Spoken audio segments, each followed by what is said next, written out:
Hello बच्चों, नमस्ते। कैसे हैं आप सब लोग। स्वागत करती हूँ आप सबका आपके अपने YouTube चैनल एक चाणक्य विद्यापीठ पे। मैं हूँ आपकी भावना मैम और आज आप लोगों को लेके आई हूँ एक और बेहतरीन इन्फॉर्मेशन आपके CISF फायरमैन के रिक्रूटमेंट के रिगार्डिंग। तो 31 अगस्त से हमारे CISF फायरमैन रिक्रूटमेंट 2024 की एप्लीकेशन फॉर्म शुरुआत हो चुकी है, यानी कि आप ऑनलाइन फॉर्म भर सकते हैं।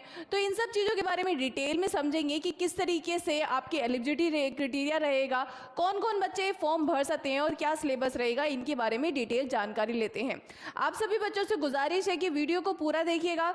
वीडियो अच्छी लगी तो वीडियो को लाइक शेयर करके प्लीज़ चैनल को जरूर सब्सक्राइब करिएगा, क्योंकि आप लोगों को अच्छे से पता है कि हमें आप लोगों का रेगुलर सपोर्ट चाहिए। अगर आप लोग रेगुलर सपोर्ट करते रहेंगे, हमें प्रोत्साहन देंगे चैनल को सब्सक्राइब करके एंड वीडियो को लाइक करके, तो हमें एक ये मिलेगा, मोटिवेशन मिलेगा कि हम इसी तरह की वीडियोस जो है वो आप लोगों के लिए डेली रेगुलर प्रोवाइड करते रहे।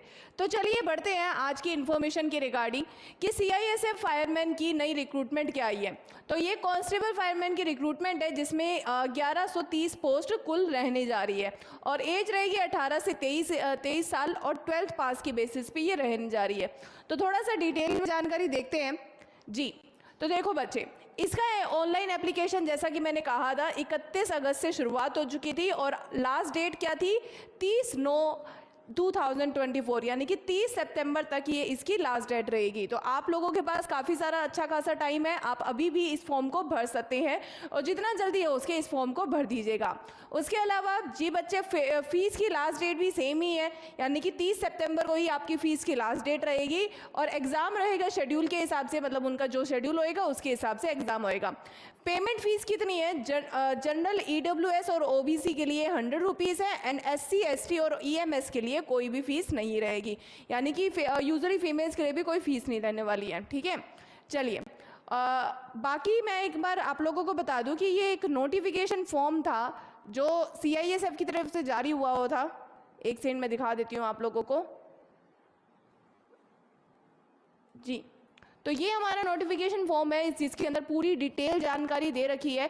अगर आप लोगों को ये फॉर्म चाहिए तो आप लोग हमारे टेलीग्राम चैनल से जुड़ सकते हैं, क्योंकि मैंने टेलीग्राम चैनल पे ऑलरेडी ये फॉर्म भेज दिया है, जिससे कि आप लोग बिल्कुल डिटेल में पढ़ के समझ सकते हैं कि क्या क्या रिक्वायरमेंट है। बाकी आप चिंता मत करिए, ये पूरा फॉर्म नहीं पढ़ाने वाली मैं आप लोगों को, आपको शॉर्ट एंड क्विक के अंदर सारी जानकारियाँ दूंगी मैं। तो चलिए बढ़ते हैं बस सारी पूरी डिटेल जानकारी के ऊपर जी। तो सबसे पहले एज लिमिट की बात की जाए, क्योंकि एज लिमिट के बिना तो पता कैसे चल पाएगा। तो एज लिमिट रहेगी बच्चे 18 से लेकर 23 वर्ष, जिसके अंदर क्लोजिंग रिसेप्शन मतलब कितना होना चाहिए, यानी कि 30/9/2024 के हिसाब से, यानी कि 30/9/2024 के हिसाब से अगर आपकी डेट 18 से लेकर 23 वर्ष है तो आप डेफिनेटली इस फॉर्म को अप्लाई कर सकते हैं। ठीक है, यानी कि आपका 1/10/2002 यानी कि आपका जन्म 1/10/2001 से लेकर अगर 30/9/2006 के बीच में हुआ है तो आप डेफिनेटली इस एग्ज़ाम को अप्लाई कर सकते हैं। बाकी बात की जाए SC ST कैटेगरी को तो 5 साल का एज रिलैक्सेशन मिलेगा और OBC को बच्चे 3 साल का रिलैक्सेशन मिलेगा। एक्स सर्विसमैन को भी ऑब्वियसली 3 साल का रिलैक्सेशन मिलेगा और children dependent on the killed victims वगैरह उन सबको भी 5 साल, OBC को 8 साल और SC ST को 10 साल का एज रिलैक्सेशन मिलेगा जी बच्चे।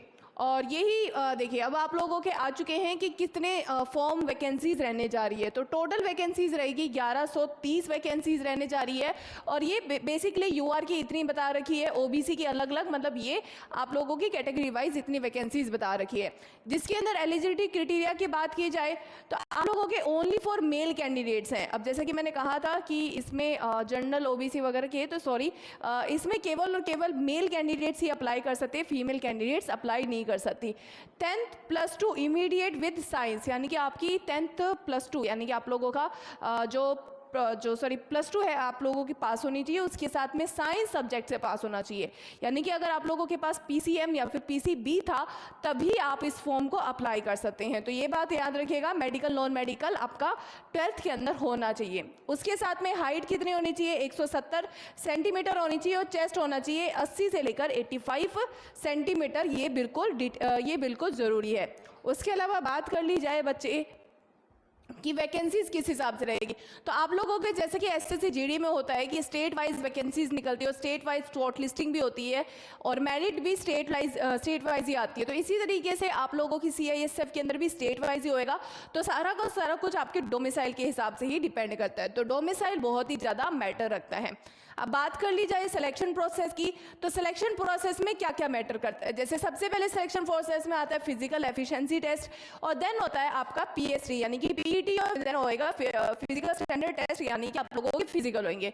फिजिकल होने के बाद में आप लोगों का रिटन एग्जामिनेशन और देन आप लोगों की मेडिकल प्रोसेस शुरू हो जाएगी। अब चलिए अगले टॉपिक पे बढ़ते हैं। अगला है अब थोड़ा सा फिजिकल एफिशिएंसी टेस्ट के बारे में बता रखा है कि फिजिकल एफिशिएंसी टेस्ट के अंदर आप लोगों को क्या करना पड़ेगा, 5 किलोमीटर की रनिंग करनी पड़ेगी जो कि आपको 24 मिनट के अंदर खत्म करना है, जो कि मेल कैंडिडेट्स बड़े आराम से कर सकते हैं। उन लोगों के लिए कोई दिक्कत की बात नहीं रहेगी, बस थोड़ा सा आप प्रैक्टिस कर लीजिएगा, ठीक है। हाइट मैंने बता ही दिया, जैसे कि 170 सेंटीमीटर नॉर्मली हाइट रहेगी और चेस्ट रहेगी 80 से लेकर 85 सेंटीमीटर। हालांकि रिलैक्सेशन भी दे रखा है, जैसे कि कुमाऊं, गुड़गांव गढ़वाल, हिमाचल प्रदेश ऐसे एरियाज के अंदर अगर आप बिलोंग करते हैं तो हाइट आप लोगों की 165 सेंटीमीटर रह सकती है और चेस्ट रह सकता है 78 से लेकर 83 सेंटीमीटर।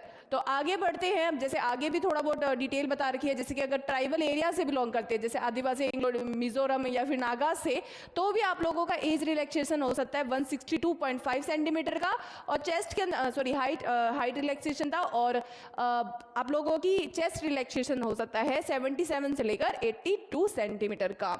चलिए अब अगले बढ़ते हैं कि इसके अंदर कौन कौन से सब्जेक्ट है और कैसे कैसे एग्जाम होएगा। बात की जाए रिटन एग्जामिनेशन की, तो रिटन एग्जामिनेशन में मेजरली आप लोगों के 4 सब्जेक्ट पूछे जाएंगे।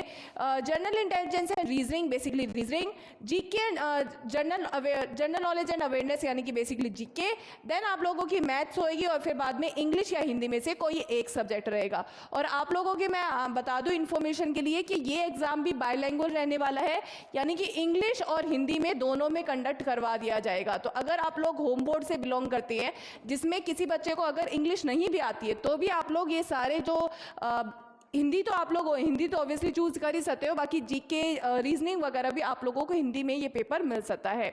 सभी क्वेश्चंस 25-25 नंबर्स के रहने 25-25 क्वेश्चंस रहेंगे जो कि 25-25 मार्क्स के रहेंगे। तो टोटल 120 मिनट्स आप लोगों को मिलने वाले हैं। कितने 100 क्वेश्चंस आपको करने पड़ेंगे 120 मिनट के अंदर। चलिए अब हाँ, एक मोस्ट इंपॉर्टेंट बात जो कि कई सारे बच्चे इग्नोर कर देते हैं और फिर बाद में पछताते हैं, तो वो बात क्या है, बात ये है बच्चों कि करेक्शन विंडो। तो देखो बच्चों, कई सारे बच्चों के लिए यूँ दिक्कत हो जाती है कि उन लोगों की जब फॉर्म भर दिए जाते हैं उसके अंदर कोई ना कोई डिस्क्रिपेंसी रह जाती है, कोई ना कोई गलती हो जाती है। तो इस चीज़ का बिल्कुल खास ध्यान रखना है कि आप लोगों की करेक्शन विंडो कब ओपन होगी। तो यानी कि अगर किसी के भी फॉर्म भरते दौरान कोई भी गलती हो जाए या फिर अगर आप लोगों ने कोई मिस्टेक कर भी दी हो, बाई चांस मिस्टेक कर दी हो, वैसे तो कोशिश करना कि कोई गलती ना हो, लेकिन अगर बाई चांस अगर मिस्टेक कर भी दी हो तो आप लोगों के लिए करेक्शन विंडो भी ओपन कर दी जाएगी सीआईएसएफ की तरफ से। वो कब रहेगी, 10/10/2024 को, यानी कि 10/10/2024 से लेकर 12/10/2024 तक, यानी कि इस डेट के बीच में 10 अक्टूबर से लेकर अब 12 अक्टूबर के बीच में आप ये फॉर्म 10/10/2024 से लेकर 12/10/2024 तक के बीच में आप क्या कर सकते हैं, आप ये करेक्शन विंडो के ऊपर जा सकते हैं, जिसके अंदर ये ध्यान रखिएगा कि 1 टाइम करेक्शन रहेगा। केवल और केवल आप लोगों को सिर्फ एक ही मौका मिले जाएगा कि आप पूरा जो भी डिटेल चेंज करनी है, आधार नंबर चेंज करना है, मोबाइल नंबर, कोई भी ऐसा एड्रेस वगैरह चेंज करना है, तो वो एक ही बार चेंज करने को मिलेगा। तो आप बिल्कुल ध्यान से और सोच समझ के लिखिएगा और उसके बाद में ही आप एप्लीकेशन फॉर्म अप्लाई करने के अंदर क्लिक करिएगा, क्योंकि आप लोगों को ध्यान रखना है कि सिर्फ केवल एक ही बार फॉर्म मतलब केवल एक ही बार करेक्ट करने का मौका मिलेगा। और मौका देखो बच्चे कितना उसके चार्जेस रहेंगे, तो चार्जेस भी इसके अंदर दे रखे हैं, यहाँ पे लिख रखा है जी नहीं इसमें, हाँ ये रही, तो यहाँ पे आप लोगों को दिख रखा है कि आप लोगों के करेक्शन विंडो के चार्जेस कितने रहेंगे, 200 रुपये। अगर किसी की भी बच्चे की कोई भी गलती रह जाती है फॉर्म भरने के दौरान, बाकी तो कोशिश करिएगा कि फॉर्म भरने के अंदर कोई गलती ना रहे, लेकिन अगर गलती रह भी जाती है तो आप इसे यहाँ से बिल्कुल ठीक करने की कोशिश करिएगा। तो बस आज के लिए यही इन्फॉर्मेशन थी। उम्मीद करती हूँ आप लोगों को आज की इन्फॉर्मेशन अच्छी लगी होगी। क्लास को लाइक जरूर करिएगा और उसके साथ में चैनल को भी जरूर सब्सक्राइब करिएगा। बस आप लोगों से यही गुजारिश है कि रेगुलर हमें सपोर्ट करते रहिएगा और रेगुलर हमारे चैनल को जरूर सब्सक्राइब करिएगा। तो thank you so much and have a good day. चलिए बाय।